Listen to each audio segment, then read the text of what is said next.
Bismillahirrahmanirrahim. Assalamualaikum warahmatullahi wabarakatuh. Anak-anakku, jumpa kembali dengan Ibu pada pertemuan kali ini. Ibu akan membahas mengenai sudut pandang pada cerita pendek. Sudut pandang dengan kata lain disebut point of view. Pada kesempatan ini, dalam sudut pandang kita akan membahas mengenai pengertiannya, kemudian yang kedua jenis atau macamnya, dan yang terakhir contohnya.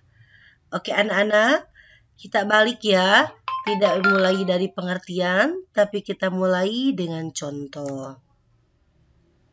Oke, silakan kalian perhatikan contoh pertama. Kita langsung ke kutipan sebuah cerita. Aku sedang mengamati lemari jam yang berdiri kaku di pojok ruangan. Ukiran jati bertuliskan huruf Jawa kuno menjadi saksi bisu kelahiranku. Di tempat ini 20 tahun lalu aku dilahirkan, dan seterusnya. Mari kita perhatikan, Ibu beri tanda dengan dibedakannya tulisan ini kata aku. Kemudian lagi ada di sini kelahiranku, dan juga ada kata aku lagi. Kalian tahu kalau kata aku itu kata ganti orang keberapa? Ya, kata ganti orang pertama. Itu kata ganti orang pertama tunggal. Nah, kalau dalam cerita disampaikan seperti ini, si pelaku utamanya itu aku. Nah, maka sudut pandangnya dalam cerita itu disebut orang pertama, pelaku utama. Dengan kata lain, orang pertama, tokoh utama. Ya, ini kalau disebutkan orang pertama pelaku utama tunggal. Tapi kalau misalnya di sininya akunya diganti dengan banyak orang, itu aku akan menjadi kami. Maka di sini juga orang pertama secara jamak. Orang pertama jamak sebagai pelaku utama. Tapi jarang ya kalau yang pelaku utamanya kami. Pelaku utamanya rata-rata adalah tokoh aku. Itu anak-anak. Oke, kita lanjutkan. Ini ada contoh yang kedua. Contoh kedua, kita baca sama-sama. Malika, ini Malika nama tokohnya ya. Malika menutup ponselnya. Ia sama sekali tak menyukai apa yang dibacanya di sana. Besok ia akan menemui Gino dan memutuskan untuk berbicara secara langsung dengannya. Ia marah dan merasa sangat tidak berguna. Oke anak-anak, coba perhatikan kata Malika, kata ponselnya. Nya itu milik siapa ponsel di sini? Milik Malika. Oke. Ia yaitu siapa? Ini adalah merujuk atau sebagai kata ganti dari Malika. Ia sama sekali tak menyukai apa yang dibacanya. Nya ini siapa? Adalah menunjukkan kata ganti orang ketiga, yaitu Malika. Besok ia, siapa ia itu? Nah, Malika juga ke sini acuan akan menemui Gino dan memutuskan untuk berbicara secara langsung dengannya. Nyanya siapa? Tuh ke sini keganti. Ia marah dan merasa sangat tidak berguna. Ya. Oke. Nah, coba perhatikan lagi yang kedua nih, contoh kedua. Malika menemui Gino yang tampak kusut dan tak terurus. Ia mendekatinya dan berpikir bahwa mantan pacarnya itu benar-benar menyedihkan sekarang. Perlahan, amarah pun mulai lesap di dalam diri Malika. Oke, apa perbedaannya antara contoh yang di atas ini dengan contoh yang di bawah sini?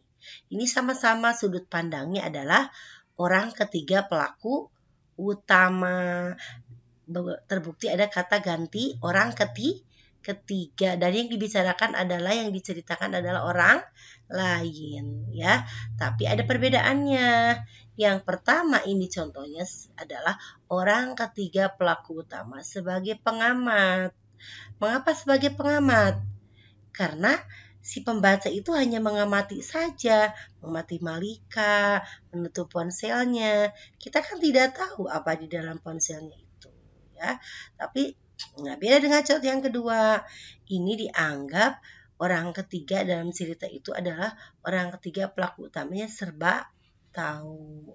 Jadi dianggap sebagai tahu apa yang ada di dalam pikiran tokoh. Malika Menugino yang tampak kusut dan tak terurus, yang mendekatinya dan berpikir. Nah, berpikir bahwa mantan pacarnya itu benar-benar menyedihkan sekarang. Perlahan-lahan pun melesap di dalam diri Malika. Oke, kenapa disebut serba tahu? Dianggap serba tahu karena berpikir di dalam, ada yang ada di dalam pikirannya itu di dalam hati, tapi dinyatakan sepertinya tahu. Jadi makanya disebut serba tahu. Oke anak-anak, itu yang Ibu sampaikan mengenai sudut pandang. Sudut pandang itu merupakan salah satu dari unsur intrinsik cerita. Jadi kenapa Ibu khusus menjelaskan mengenai sudut pandang? Karena kemarin di tes banyak yang belum mengerti apa itu sudut pandang. Makanya Ibu secara khusus untuk pertemuan kali ini membahas mengenai sudut pandang. Oke anak-anak, ada yang mau ditanyakan? Silakan ke Ibu, kirim ke WA Ibu ya, atau di kelompok, di grup pembelajaran. Baik, itu saja dari Ibu. Jadi kalau begitu, kalian bisa mendefinisikan apa sih sudut pandang itu? Nah, sudut pandang itu adalah cara penulis dalam menempatkan tokoh utama yang dituliskan dalam karyanya. Ya, apakah si penulis itu menempatkan dirinya sebagai aku atau menempatkan sebagai orang lain yang diceritakan. Kalau sebagai aku, yang tadi itu adalah orang pertama pelaku utama. Kalau ditempatkan sebagai orang-orang lain, menceritakan orang lain, maka orang ketiga pelaku utama. Oke, pada sudut pandang dalam cerpen, penulis akan menempatkan tokohnya semenarik mungkin untuk menarik minat para pembaca. Mengingat cerpen biasanya hanya berisi 1.000 sampai 3.000 kalimat saja, atau dengan kata itu hampir 10.000 kata. Oke, terima kasih. Cukup sekian dari Ibu. Nanti silakan kalian latihan di kuis latihan untuk mengetahui sejauh mana pemahaman kalian tentang sudut pandang dalam cerita pendek. Terima kasih. Assalamualaikum warahmatullahi